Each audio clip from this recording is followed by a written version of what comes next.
경제협력개발기구인 OECD의 발표에 따르면 2015년 우리나라 1인 연평균 근로시간은 2113시간으로 OECD의 연평균 근로시간인 1766시간보다 347시간이나 길다고 한다.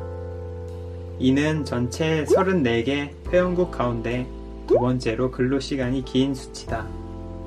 우리는 이렇게 긴 노동시간 때문에 개인적인 시간과 휴식시간을 잃어버렸다. 일에 너무 많은 시간을 투자하고 있어 휴식시간을 가지기도 어렵고 정작 휴식시간이 주어지더라도 피로에 지쳐 제대로 휴식시간을 즐길 수도 없는 사회에 살고 있다. 기술은 발전하고 우리의 일을 대신해주는 기계는 늘어났지만 정작 우리의 개인적인 시간은 점점 더 줄어들고 있다. 세계적인 석학 제러미 리프킨은 이런 말을 했다.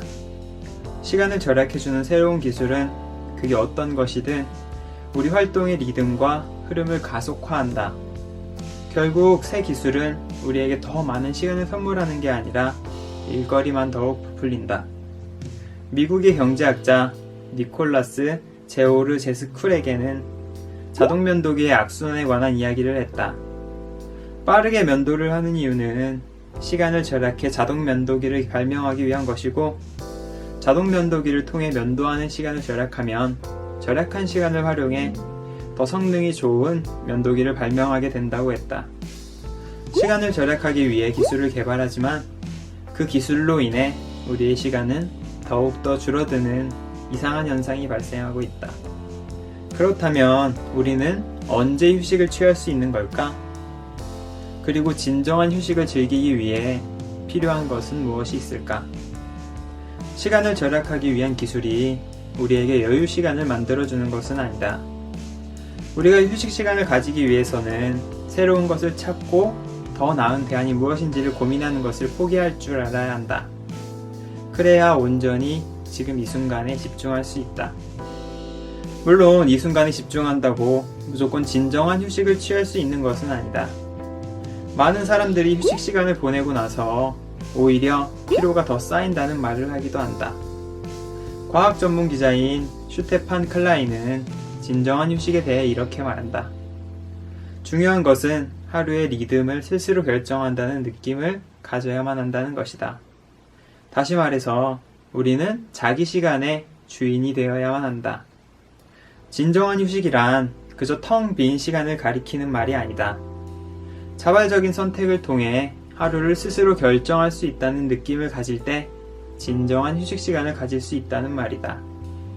집에서 TV나 영화를 보는 것만이 휴식인 것은 아니다.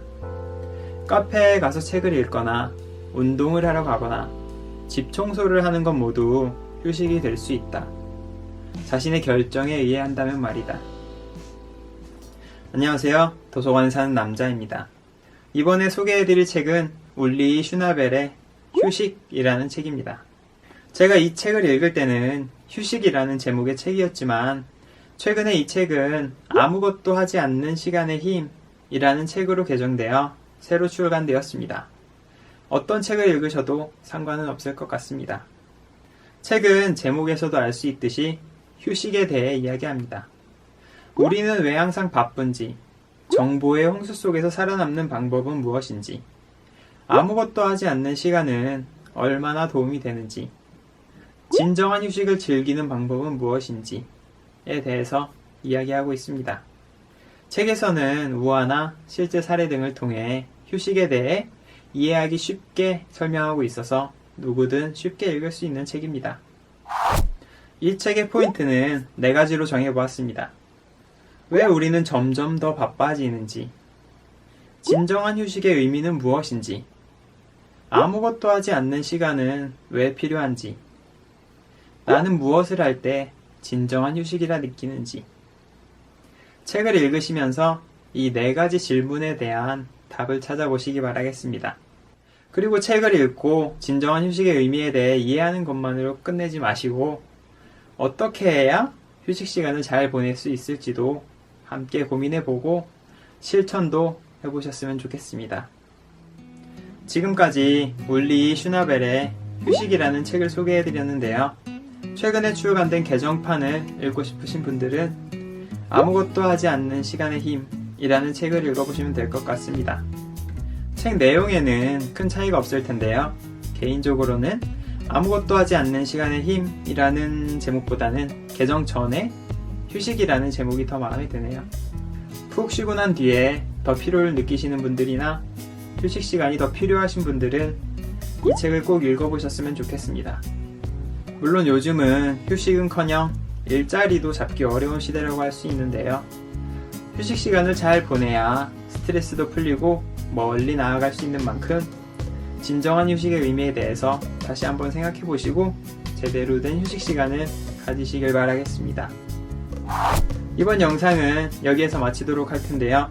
앞으로 올라올 책 속의 영상을 받아보고 싶으시다면 구독 눌러주시고요. 이번 영상이 도움이 되셨다면 좋아요도 꼭 눌러주시기 바라겠습니다.